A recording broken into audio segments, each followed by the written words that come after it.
రథసప్తమి వస్తే చాలు అందరికీ పండగ దినం. మన తిరుపతి స్థానికులంతా తిరుమల కొండపైనే ఉంటారు. అయితే రథసప్తమి ప్రాముఖ్యతను గురించి తెలుసుకుందాం. రథసప్తమి అనేది సూర్య భగవానుని ఆరాధనకు అంకితమైన పుణ్యదినం. ఈరోజు సూర్యుడు తన రథంపై 7 గుర్రాలతో సాగుతూ జగత్తు జ్ఞానాన్ని, శక్తిని ప్రచారం చేయడం ప్రారంభించాడని విశ్వసిస్తారు. ఈరోజు సూర్యోదయం తర్వాత స్నానం చేసి సూర్యుడికి అర్ఘ్యం, సూర్య నమస్కార మంత్రాలను జపించడం ఆరోగ్యానికి, శాంతికి, శక్తికి సహాయపడుతుందని నమ్మకం.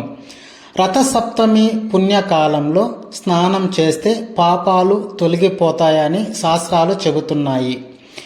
ఈ రథసప్తమి రోజు సూర్యుని ఆరాధించి ఆరోగ్యాన్ని, శాంతిని, శక్తిని పొందండి. సూర్యాయ నమః. ఈ రానున్న ఎండాకాలంలో మాకు మంచిగా ఎండలు లేకుండా దీవించు సూర్యదేవా.